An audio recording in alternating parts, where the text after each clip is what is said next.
I watched my husband destroy my career in 90 seconds. 55 guests staring at me. My husband Sebastian just announced I plagiarized every recipe in my Michelin-starred menu. In front of food critics, investors, our entire staff. He's smiling, holding Elise's hand, my sommelier, the woman I mentored for 3 years. Then the door slams open. A man I've never seen before walks straight to Sebastian. "I'm Tristan," he says. His voice is ice. Elise's husband. He's holding a tablet. "And I have every text message, every stolen recipe, every lie." Sebastian's face drains of color. Because the plagiarism? It wasn't mine. It was his. "Hold on a second. Before I relive the worst night of my life for you, there's something you deserve to know." The person telling my story crafted every word with intention. Every betrayal, every moment of rage, every piece of justice you're about to hear, it was built to make you feel what I felt. Nothing wasted, everything purposeful. Okay, back to that night. If this story is already hitting close to home, hit that subscribe button, because this is just the beginning. The air in Essence usually smells of toasted hazelnuts and reduced balsamic, a comforting, expensive scent that I spent 20 years perfecting. Tonight, it smelled like ozone and sweat. I am 43 years old, and for the last decade, I believed I was building a legacy with the man I loved. I was wrong. I was building a stage for my own execution. Sebastian stood at the head of the long marble imperial table. He looked every bit the sophisticated investor in his tailored charcoal suit. Beside him, Elise looked like a younger, sharper version of me. She's 29, wearing a silk slip dress I helped her pick out for what I thought was her 3rd anniversary with the restaurant. Her hand was tucked firmly into Sebastian's elbow. The intimacy wasn't just a slap in the face. It was a public branding. "I take no pleasure in this," Sebastian told the 55 guests. His voice was practiced, heavy with a fake, performative grief. "But as the majority stakeholder of Essence, I cannot allow the industry I love to be tainted by intellectual dishonesty. Adrienne is a brilliant woman, but the soul of this kitchen, these recipes, they aren't hers. I have proof that she systematically stole them from rising talents across the country." I felt the blood rush to my face, a heat so intense it felt like a physical burn. My pulse throbbed behind my teeth. I looked at the faces of the people I've known for years. Deborah Chen, the city's most feared food critic, was staring at her empty wine glass, her lips pressed into a thin, disappointed line. Investors who had promised me expansion 2 weeks ago were now whispering, their eyes darting to me with a mixture of pity and disgust. Elise didn't look away. She watched me with a small, triumphant smirk. This was the woman I had brought into my inner circle. When she was 26, I saw her potential and opened every door for her. I shared my techniques, my suppliers, and my home. Now, at 29, she was standing on the ruins of my life, holding my husband's hand. The silence was a vacuum. I tried to speak, but my throat felt like it was filled with dry flour. How do you defend your soul in front of a firing squad? I've spent my life over hot ranges, searing my skin and sacrificing my sleep to earn that Michelin star. I am 43, at the peak of my powers, and in 90 seconds, a man who couldn't boil an egg without instructions had convinced the world I was a fraud. Have you ever been betrayed by someone you mentored? Are you watching this at work, hiding your rage? Let me know in the comments. I looked at Sebastian's face. He wasn't just hurting me, he was enjoying the efficiency of it. He had timed this perfectly. The gala was the culmination of our year. If I was a plagiarist, the partnership agreement we signed 10 years ago would be nullified under the moral turpitude clause. He would get the brand, the building, and the star. He would get everything I bled for, and he'd have Elise to run the front of the house. But then, the heavy oak doors of the dining room swung open with a bang that echoed off the minimalist concrete walls. The sound of high-end chatter died instantly. A man walked in. He looked out of place in his dark denim and a tech brand hoodie, clutching a professional-grade tablet like a weapon. He didn't look at the critics or the expensive decor. He looked straight at the woman holding my husband's arm. "Tristan?" Elise whispered. Her voice was thin, the smirk vanishing instantly. Tristan was 31, with the tired, sharp eyes of someone who lived behind a screen. He walked past the stunned waiters and stood 3 feet from Sebastian. "I'm Tristan," he announced to the room, his voice cutting through the tension like a chef's knife. "Elise's husband, and I think it's time the 55 of you saw the real menu for tonight." Sebastian tried to puff out his chest. "Sir, this is a private event. You need to leave." Tristan didn't blink. He tapped his tablet, and the large projector screen behind Sebastian, the one currently showing a faked original recipe from 5 years ago, flickered. "I have every text message," Tristan said, looking at the crowd. "Every stolen recipe, every lie. And trust me, Sebastian, you didn't think this through." Sebastian's face drained of color, turning a sickly shade of gray under the strategic lighting. He looked at Elise, but she was looking at the floor. The power in the room shifted so fast it made my head spin. I realized then that while Sebastian had been planning my downfall, he had forgotten one very important detail. But he didn't know one thing. Elise had a husband. To understand how I reached that night of public execution, you have to understand what I built with my own 2 hands. Earning a Michelin star isn't just about cooking, it's about an absolute obsessive perfection that consumes your life. I was 38 years old when the phone finally rang. I was in the kitchen of Essence, sweat stinging the back of my neck, finishing my deconstructed tarte tatin. I remember the aroma vividly. Granny Smith apples caramelized in salted butter and vanilla bean, sliced so thin they were nearly translucent, arranged in a perfect spiral atop a puff pastry base that took 3 full days to prepare. When the news came, I didn't cheer. I cried. I was the chef, the creator, the soul of every plate. I met Sebastian when I was 33. At the time, I was a rising star in the culinary world, bursting with talent but short on capital. He stepped into my life as the perfect investor. Sebastian is 46 now, but at 36, he was magnetic. He didn't just talk about profit margins and overhead. He spoke of vision and legacy. He convinced me that I wasn't just a cook, but an artist who deserved a grand gallery. I fell in love with the way he seemed to protect my dream as if it were his own. We married on my 33rd birthday in a small, elegant ceremony. I remember the engagement ring, a pear-cut diamond hidden inside a handmade Belgian chocolate truffle he had brought back from a trip. In that moment, I felt like I had the world in my hands. We opened Essence shortly after, signing a 50-50 partnership agreement. I handled the food, he handled the numbers. It seemed like the perfect symbiosis, an empire built on love and gastronomy. 3 years ago, when I was 40, Elise walked into the restaurant. She was 26 at the time and handed me a handwritten resume on vintage recipe paper. There was something about her that reminded me of my younger self, a raw ambition hidden under a layer of polished grace. She wanted to be a sommelier, and I took her under my wing. I taught her to identify the subtle notes of an aged Pinot Noir, to understand how wine acidity interacts with the richness of duck fat. I trusted her with the secrets of my menu, the logic behind every flavor profile.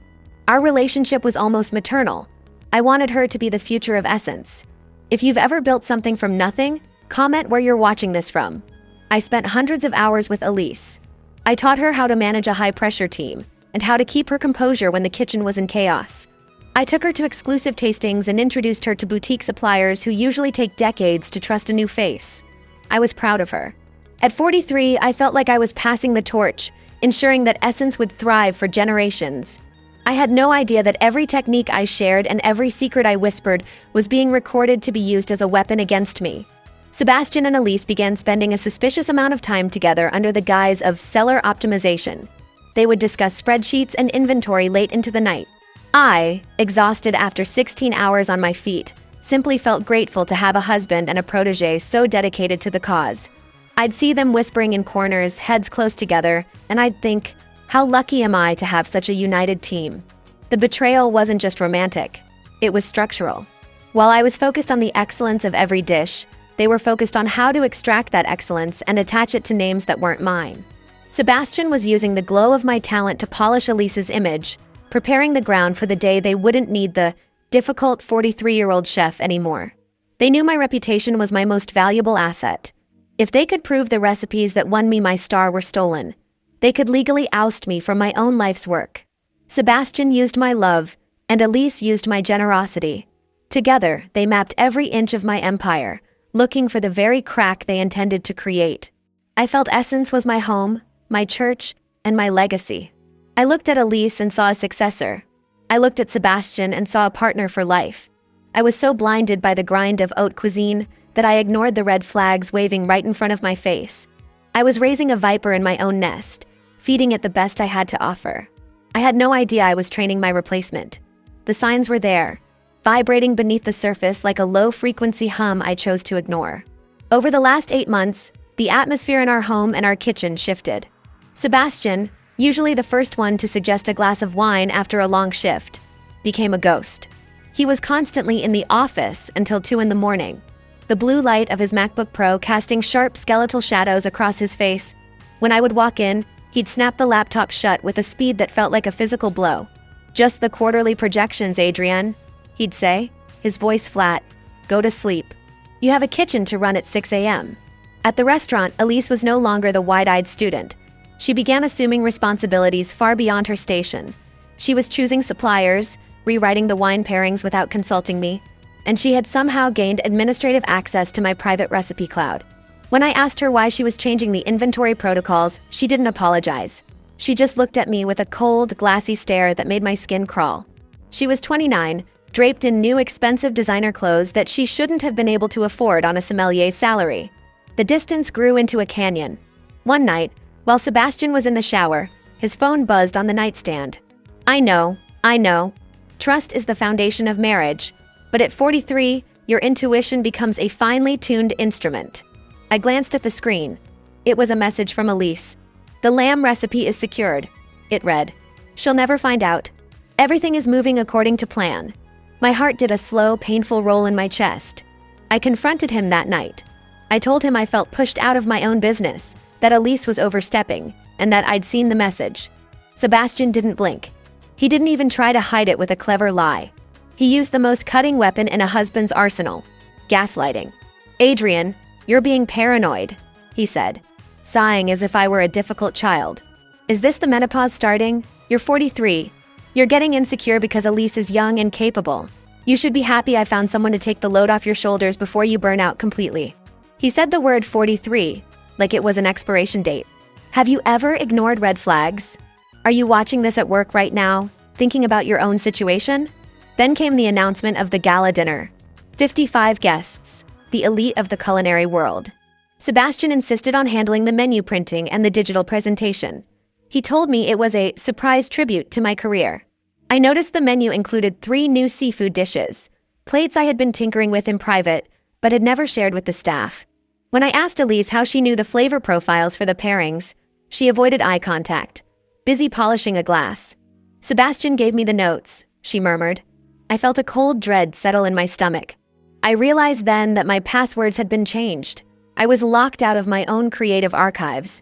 Every time I tried to reclaim my space, Sebastian was there, blocking me with a smile and a reminder that he was the business brain.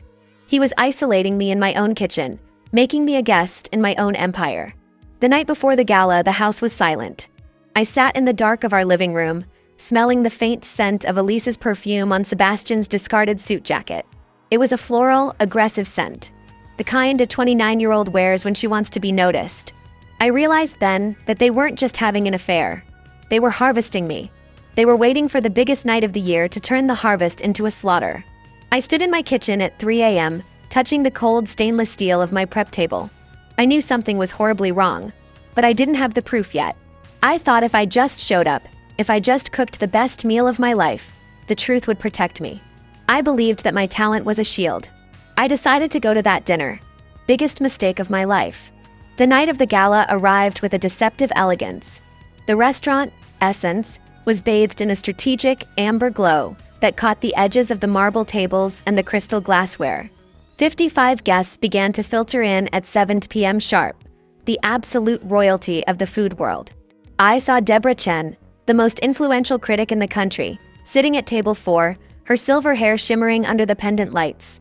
There were venture capitalists from Silicon Valley, rival chefs with 3 stars of their own, and the top tier of the Michelin Guide's regional board.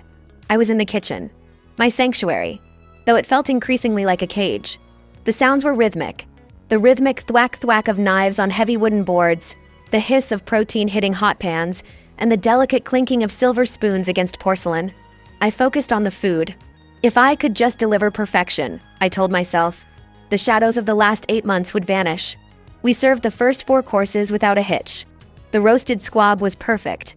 The scallop crudo was a masterpiece of acidity and texture. I could hear the hum of satisfied voices from the dining room, a sound that usually filled me with a deep, marrow-deep pride. After the final dessert, A lavender creme brulee with a sugar crust so thin it shattered like a frozen lake. The kitchen went quiet. This was the moment. Sebastian stepped out from behind the service line, smoothing his charcoal blazer. He looked magnificent, every bit the successful patriarch of a culinary dynasty. He picked up a wireless microphone, and the house lights dimmed. A hush fell over the 55 guests. "Ladies and gentlemen," Sebastian began, his voice honeyed and resonant. "Tonight was meant to be a celebration of 10 years of Essence. But as I stand here with my partner Elise, our brilliant sommelier who has truly become the backbone of this establishment, I am faced with a moral crisis that I can no longer ignore." Elise stepped out to stand beside him. She was wearing a stunning scarlet silk dress, the very one I had helped her select months ago for what I thought was a professional milestone. At 29, she looked radiant, her skin glowing, her smile calculated and tight. She didn't look like my student anymore. She looked like a queen consort. Sebastian gestured to the large projector screen on the back wall. "I have discovered," he said, his voice dropping into a tone of theatrical sorrow, "that the creativity we have all celebrated here at Essence is a lie.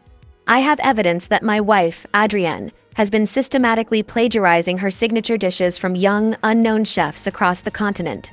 The room went deathly silent. I felt the air leave my lungs. On the screen, slides began to cycle. On the left, my recipes, the ones I had spent years perfecting. On the right, original documents, timestamps, and photos of the same dishes from obscure blogs and private notebooks I had never seen before. It was a masterpiece of digital forgery. If someone ever destroyed you publicly, tap that like button. I see you. I stood in the shadows of the kitchen door, frozen. I watched as Deborah Chen looked up from the screen and turned her gaze toward me. Her eyes filled with a cold, sharp disappointment. I saw the investors leaning in, their faces hardening into masks of legal calculation. The 55 people who had just finished eating my soul were now looking at me as if I were a common thief. "Adrienne," Sebastian said, turning his head slightly toward where I stood, "you've always been creative in your execution, but this is theft. I cannot, in good conscience, allow this restaurant to continue under a cloud of fraud. Effective tonight, I am taking full control to begin the process of restitution to the true creators." Elise reached out and touched his arm, a possessive public gesture of support. At 43, I was being dismantled by a 29-year-old and a man I had slept beside for a decade. The cameras of 55 smartphones began to flash, capturing my ruin for the world to see in real time. My heart felt like it was being squeezed by a cold hand.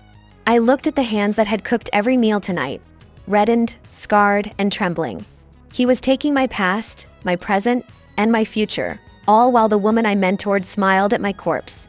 And that's when I stood up. The silence that followed Sebastian's accusation was deafening, a physical weight that pressed against my chest. The only sound in the entire restaurant was the low, industrial hum of the air conditioning unit, which suddenly felt like a roar. 55 pairs of eyes were fixed on me, waiting for the collapse, the tears, or the frantic denial that would only prove my guilt in their eyes. At 43, I knew exactly how this narrative was supposed to go. The aging, desperate chef clinging to relevance by stealing from the young. I didn't give them that. I stood up from my chair at the edge of the kitchen pass. I did it slowly, my movements fluid and deliberate. My Louboutin heels didn't click. They thudded softly against the polished oak floor, a heartbeat of a sound. I felt the heat of the projector light on my skin, casting my shadow long across the room. I walked toward the center of the dining room, stopping 10 feet from the man I had shared a bed with for 10 years. I looked Sebastian directly in the eye. I didn't look at the screen behind him, filled with its digital lies. I didn't look at the guests. I just watched him. For 10 long seconds, we stood in a silent deadlock. I saw the tiny flicker of uncertainty in the corner of his left eye, the small crack in his armor that only a wife would recognize. He expected a scene. He expected me to scream that he was a liar. But I knew that in this room, the one who loses their temper loses the argument. I looked at Elise. She was still holding his arm, her grip tightening as I approached. She looked so young, so convinced of her victory. She thought she was the protagonist in a story about outsmarting the old guard. She didn't realize she was just a supporting character in a tragedy Sebastian had authored long ago. I leaned in slightly, my voice calm, low, and perfectly modulated. It wasn't a shout. It was a whisper that carried to every corner of the room. "You should have deleted the emails, Sebastian." I didn't wait for a response. I didn't wait to see his face drain of its performative confidence. I simply turned around. What would your one sentence be? Are you watching this late at night? Imagining your own revenge? Comment below. I walked toward the heavy oak doors. Every step was a battle against the urge to run, to hide my face from the flashes of the smartphones that were already broadcasting my downfall to the world, but I kept my chin parallel to the floor. Dignity was the only weapon I had left in that moment. At 43, I knew that tears would only confirm their narrative. They wanted a breakdown. I gave them a statue. Behind me, I heard Sebastian let out a sharp, nervous laugh. What emails, Adrienne? You're delusional. Security, please see her out. I heard Elise whisper something to him. A possessive gesture, her youth claiming the prize she thought she had won. But I was already at the door. I pushed it open, feeling the cool night air hit my face like a benediction. The door swung shut with a soft, heavy thud, sealing the 55 guests, the critics, and the traitors inside. I walked to my car, my hands finally beginning to shake.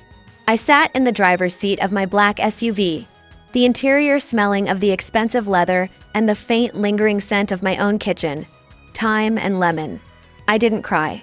I stared at the digital clock on the dashboard, 9:42 p.m. My life had ended at 9:40.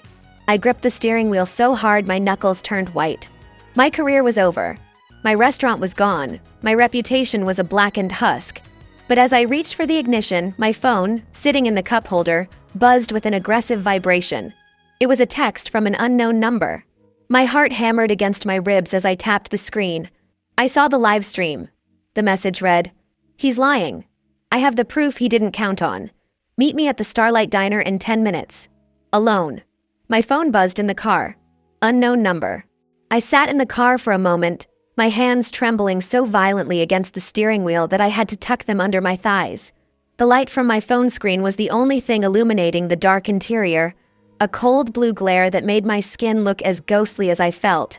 The message from the unknown number sat there like a lifeline thrown into a stormy sea. I'm Tristan, Elise's husband. I hadn't even known Elise was married. In the 3 years I had mentored her, in the hundreds of hours we spent discussing wine vintages and flavor profiles, she had mentioned many things.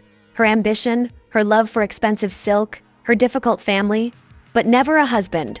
She had presented herself as a lone wolf, a dedicated artist whose only marriage was to her career. At 43, I realized I had been blinded not just by my own work, but by the very image I wanted to believe in. A young woman as dedicated to the craft as I was. I pulled into the parking lot of the Starlight Diner at 9:57 p.m. It was a 24-hour spot on the edge of the district, all chrome and neon, the kind of place that smelled of burnt coffee and cheap oil, a harsh contrast to the refined air of Essence. I saw him immediately. He was sitting in a booth at the very back, tucked away in the shadows. Tristan was 31, a decade younger than me, but his eyes carried a fatigue that made him look older. He wore a simple hoodie and had a MacBook Pro bag slung over the bench next to him. When I sat down across from him, he didn't offer a greeting or a handshake. He just turned his tablet toward me. I'm an ethical hacker, he said, his voice a low, steady hum. I specialize in digital security. 3 months ago, I noticed Elise was acting strange. Late nights, new jewelry, a sudden obsession with business meetings. I thought it was just a typical affair. I hacked her iCloud to find out who the guy was. He paused, sliding the tablet closer to me. I found Sebastian, but I found much more than a cheating husband. I found a criminal enterprise. Ever had a stranger save your life? Are you watching this on your lunch break? Mind blown? Drop your story. I looked at the screen. My breath hitched. There were folders, hundreds of them, meticulously organized. As I scrolled, the magnitude of the betrayal began to sink in. It wasn't just my recipes. Over the last 5 years, Sebastian had been using Elise as a scout. She would identify young, talented chefs who were struggling or working in obscure restaurants. She would use her charm to get close to them, sometimes engaging in brief flings, all while Sebastian used his investor persona to gain access to their digital files and private notebooks.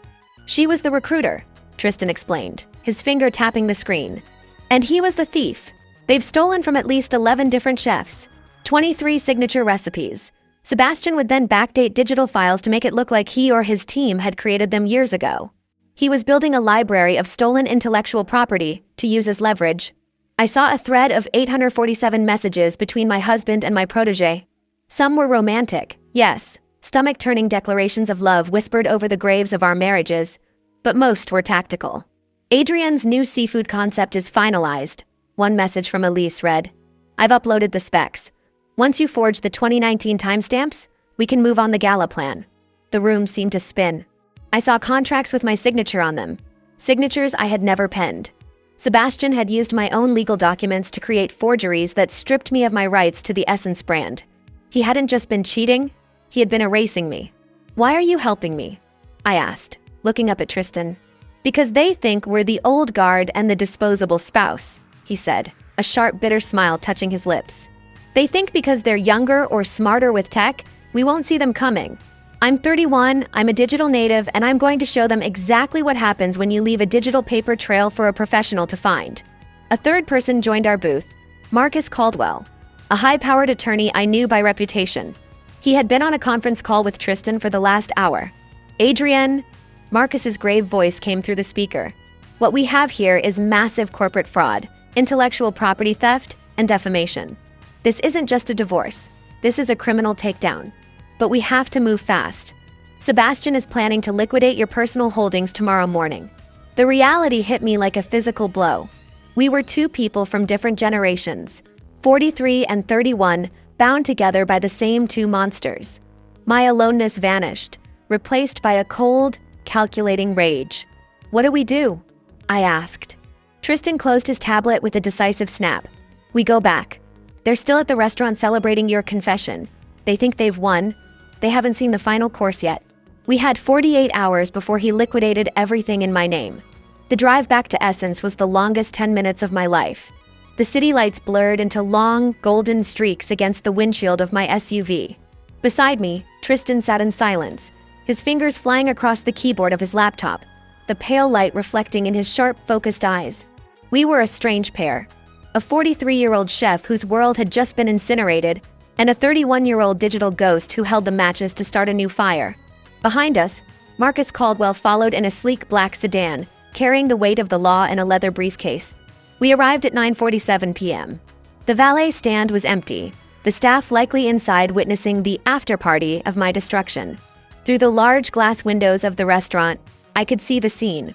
The 55 guests were still there, though the tension had given way to a morbid curiosity. Sebastian was standing near the imperial table, a bottle of Dom Perignon in one hand and a crystal flute in the other. He was laughing, his head thrown back, the victor in a war he thought I hadn't even realized we were fighting.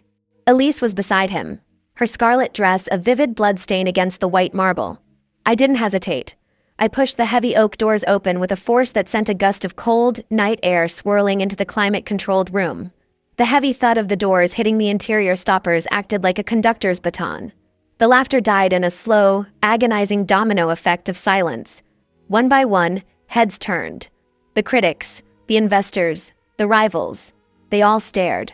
Tristan stepped in first. He didn't look like a victim. He walked with a steady, grounded confidence that comes from knowing you hold the absolute truth. He carried his tablet like a shield. I followed a step behind him, my coat trailing, my eyes fixed solely on Sebastian. I'm Tristan, he announced.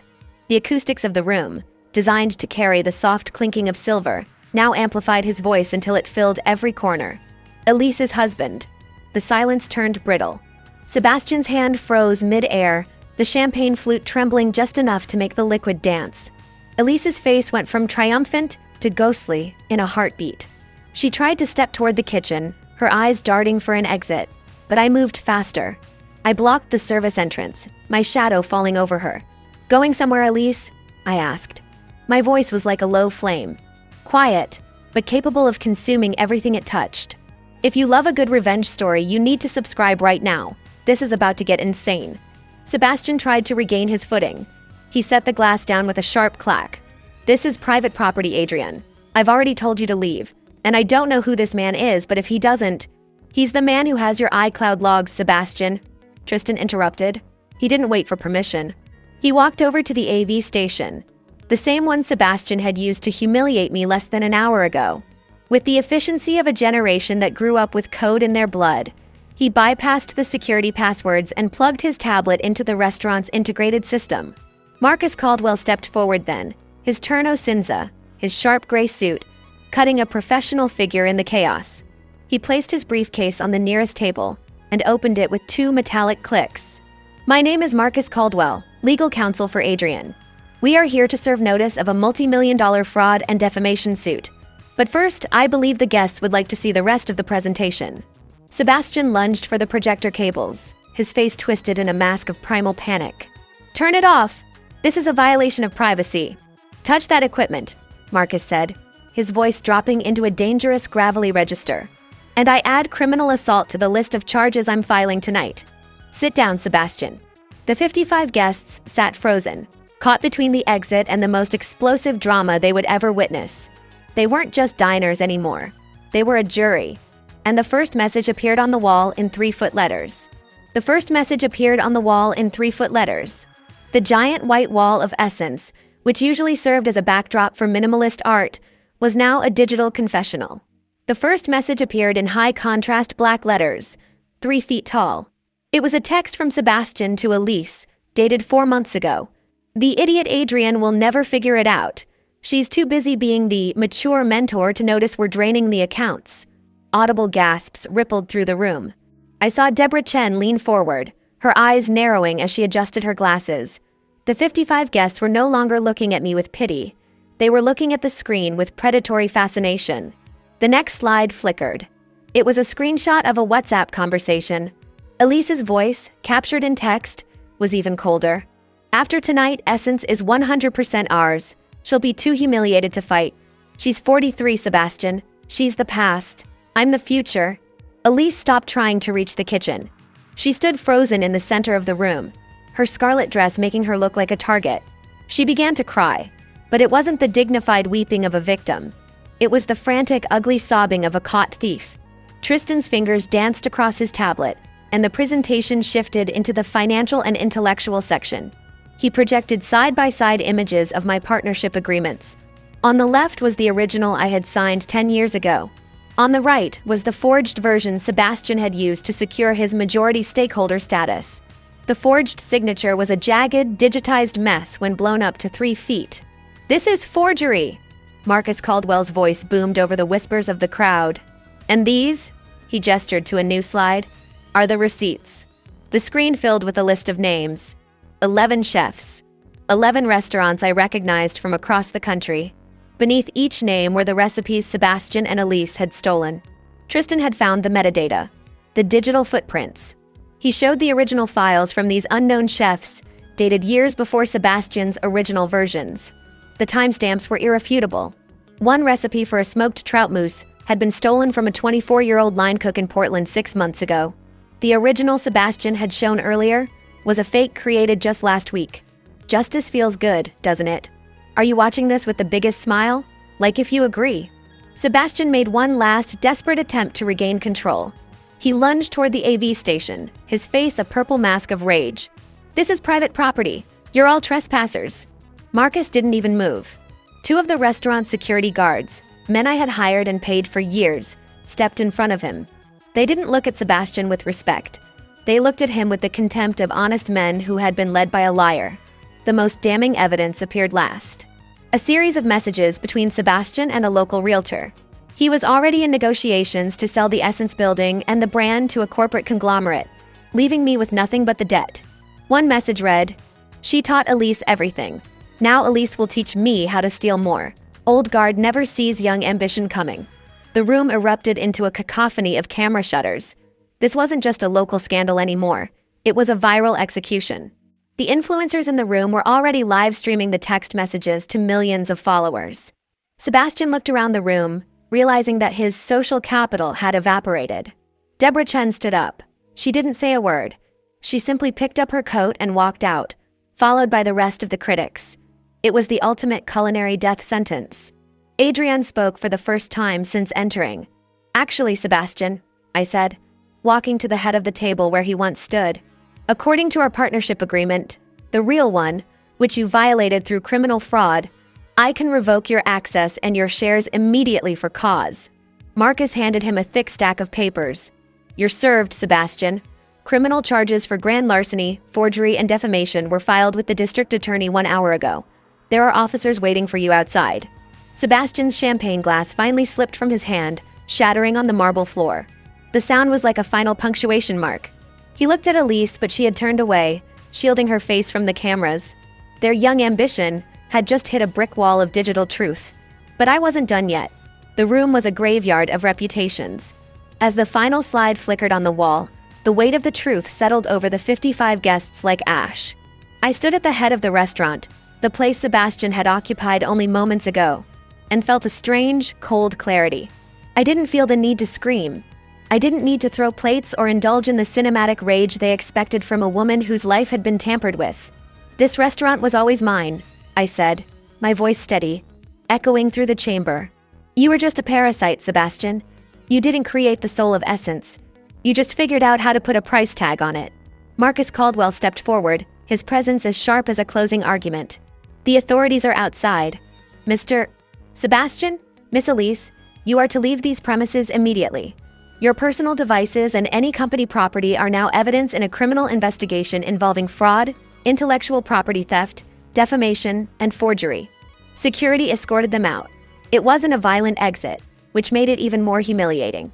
Sebastian walked with his head down, the charcoal suit that once symbolized his power now looking like a cheap costume. Elise followed, her scarlet dress wrinkled, her youth providing no shield against the flashbulbs of the guests who were still filming. At 43, I was finally the judge in my own courtroom, owning my power with a silence that spoke volumes. As they left, 12 of the 55 guests approached me. Deborah Chen was the first.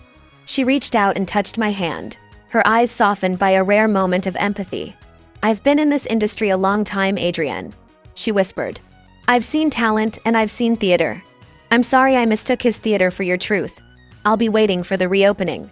The next morning at 6 a.m., I stood outside Essence with a locksmith. The air was crisp, the city just beginning to wake up. We changed every lock, every keypad code, and every digital password. I watched as the names of Sebastian and Elise were scrubbed from the website and the digital payroll. It was a cleansing ritual. I closed the restaurant for 1 week. I hung a simple hand-lettered sign on the oak doors: "Rebuilding, reopening soon." Inside, the silence was my collaborator. I spent the next 7 days in the kitchen alone, stripping the menu of anything that felt tainted by their touch. I contacted the 11 chefs Sebastian had exploited. I spent hours on the phone, offering reparations, public credit, and a percentage of the profits from those dishes should they choose to let me keep them. 8 of them accepted, their voices thick with a gratitude that reminded me why I started cooking in the first place. Tristan stayed to help. He wasn't just Elise's husband anymore. He was a partner in restoration. He spent the week building firewalls and encrypted backups that no investor could ever penetrate. We were 2 people from different generations, 43 and 31, united by a common wound, building something new: trust.